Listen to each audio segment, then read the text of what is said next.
इस ज़मीन पे हजरत आदम अलैहिस्सलाम के तकरीबन 1000 साल बाद अल्लाह ने इराक की जमीन राफ्तेन का इंतखाब किया और वहाँ अपने बंदे यशकुर बिन लामिक को नबी बना के भेजा, जिनको मुख्तलिफ अलकाब से आज भी जमाना याद करता है। कोई अल्लाह के उस नबी को अब्दुल गफ्फार कहता है, तो कोई अब्दुल जब्बार, तो कोई इलियास, तो कोई कश्ती वाला नबी और कोई नूह नजीउल्लाह कह के बुलाता रहता है। हजरत नूह अलैहिस्सलाम हजरत इदरीस अलैहिस्सलाम के पर पोते हैं और हजरत आदम अलैहिस्सलाम की 10वीं पुश्त में से हैं। वो कौम उस वक्त दुनिया की बदतरीन कौम थी। वहाँ जुल्म करना, नफसानी ख्वाहिशात पर फख्र करना, बुतों और शैतानों की पूजा करना आम था। अल्लाह के नबी हजरत नूह अलैहिस्सलाम बचपन से ही उनको बार बार समझाते रहते थे कि इस कायनात का मालिक एक अल्लाह है जिसने हर एक चीज को पैदा किया। नूह अलैहिस्सलाम जब अल्लाह के दीन की तबलीग करते थे तो उनकी कौम उनको इतने पत्थर मारती थी कि वो पत्थरों में ढक जाते थे। तारीख ने लिखा तकरीबन 950 साल तक आप तबलीग करते रहे, बार बार पत्थर खाते रहे, लेकिन अफसोस सिवाय चंद गरीब और मसाकीन के कोई भी आप पर ईमान न लाया। आप अपनी उम्मत के लिए इतना रोए, इतना गिरिया किया कि आपका नाम ही नूह पड़ गया। बस इतने में अल्लाह अपने नबी पर वही करता है कि ऐ नूह, अब ये तेरी कौम हिदायत नहीं पाएगी। नूह अलैहिस्सलाम रो के अल्लाह की दरबार में फरियाद करते हैं कि ऐ अल्लाह, ये इंसान जुल्म करने को मजाक समझते हैं, एक दूसरे के ख्याल करने को, मदद करने को बुज़दिली समझते हैं, तेरी इबादत से मुंह मोड़ते हैं। ऐ अल्लाह, इस मेरी कौम को नीस्त तो नाबूद फरमा। जैसे ही नूह अलैहिस्सलाम ने ये बद्दुआ की तो अल्लाह ने पैगाम भिजवाया, ऐ नूह, एक कश्ती तैयार कर, अन करीब तेरी ये जालिम कौम नीस्त तो नाबूद हो जाएगी। बस अल्लाह वही के जरिए अपने नबी को बताते गए और अल्लाह के नबी नूह अलैहिस्सलाम वो कश्ती बनाते गए। जैसे कि नूह अलैहिस्सलाम एक पहाड़ पे रहते थे तो ना वहाँ समंदर था, न दरिया, न दरख्त थे। बिलाखिर अल्लाह के नबी नूह ने दरख्त उगाए और उसकी लकड़ी से कश्ती को बनाना शुरू किया। आप लकड़ी से बड़े बड़े तख्ते बनाते, फिर लोहा लाते, उससे कील बनाते, तख्तों को जोड़कर उसमें कील ठोकते गए। तारीख ने लिखा तकरीबन 100 साल तक आप वो कश्ती बनाते रहे और आपकी कौम रोज आपके पास आती और आपकी तौहीन करती, आपको पागल कहती कि ना तो यहाँ दरिया है न समंदर, फिर भी ये पागल कश्ती बना रहा है। अल्लाह के नबी नूह अलैहिस्सलाम आसमान को देख के सब्र करते और अल्लाह के हुक्म को तस्लीम करते। उस कश्ती का तूल 300 गज, ऊंचाई 30 गज और अर्ज 50 गज था। एक रवायत के मुताबिक इसका तूल 1 किलोमीटर से ज्यादा था। ये कश्ती आम कश्तियों की तरह नहीं, बल्कि जिस तरह से इस कश्ती को नीचे से बंद किया गया था वैसे ही ऊपर से भी बंद किया गया था ताकि बारिश का पानी भी कश्ती में दाखिल न हो सके। इस कश्ती में अलग अलग 3 दर्जे बनाए गए थे। निचला दर्जा जानवरों के लिए था, बीच वाला तबका इंसानों के लिए और ऊपर वाला हिस्सा परिंदों के लिए। हर दर्जे में एक दरवाजा था।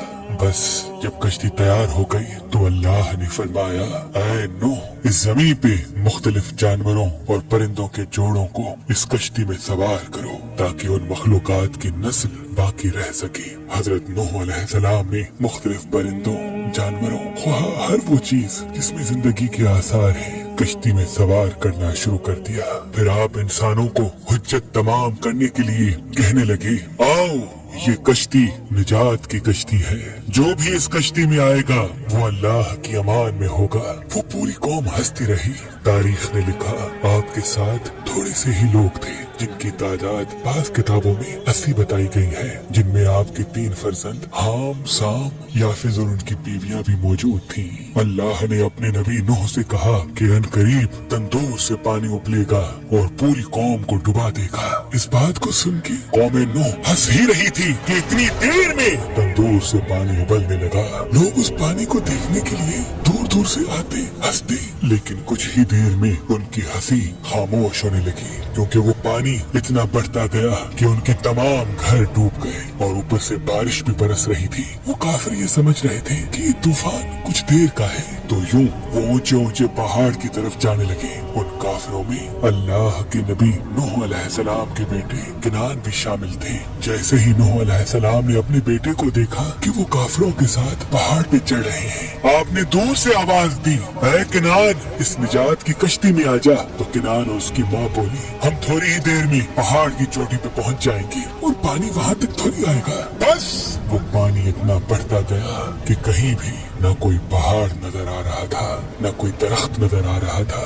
बस वो ही बचे जो अल्लाह के नबी नूह अलैहिस्सलाम की कश्ती में सवार थे। उस वक्त पानी जमीन से 10,000 गज बुलंद था। मुसलसल पानी बढ़ता रहा, चढ़ता रहा। 40 दिन बाद पानी का बढ़ना खत्म हो गया, बारिश भी रुक गई, लेकिन चारों तरफ सिर्फ पानी ही पानी था। तकरीबन 5 माह तक कश्ती पानी में ही तवाफ करती रही, किसी जगह पे न ठहरी। बिलाखिर दरियाए दजला की मशरकी सिमत में एक पहाड़ी जिसको कोहे अरारात कहते हैं, उसकी एक चोटी का नाम जूदी है। इस चोटी की ऊंचाई तकरीबन 13,000 फीट साहिल समंदर है। कश्ती नूह उस चोटी को लग के ठहर गई। ये तारीख 10 मुहर्रम और जुम्मे का दिन था। बस अल्लाह के नबी नूह अलैहिस्सलाम ने कबूतर को भेजा कि देख जमीन पर पानी खुश्क हो रहा है या नहीं। कबूतर गया और जैतून की टहनी उठा लाया। अल्लाह के नबी नूह अलैहिस्सलाम ने अल्लाह का शुक्र किया और यूं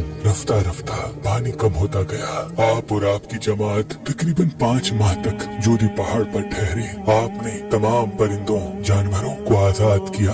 उस पहाड़ी पे अल्लाह का शुक्र करते रहे, जिक्र करते रहे, दुनिया को फिर से आबाद करने की सोच में मगन रहे। तारीख ने लिखा, आपके एक बेटे साम जिससे अरबी नस्ल चली, दूसरे बेटे हाम जिनसे सूडानी नस्ल चली, और याफ्त जिनसे तुर्की नस्ल चली, और यूं आप और आपकी औलाद ने दुनिया को फिर से आबाद करने का फैसला कर लिया। तकरीबन तूफान के 60 साल बाद अल्लाह के नबी नूह अलैहिस्सलाम इस फानी जहान से दारुल बका की तरफ कूच कर गए। अल्लाह ने फरमाया कि कश्ती नूह को हम आने वाली नस्लों के लिए इबरत का निशान ठहराएंगे। तहकीक करने वालों ने बताया कि कश्ती नूह अलैहिस्सलाम की बाकियात मशरकी तुर्की में वाक़े कोहे अरारात पर मिली है। ये कश्ती वैसे ही है जैसी अल्लाह के नबी नूह अलैहिस्सलाम ने बनाई थी।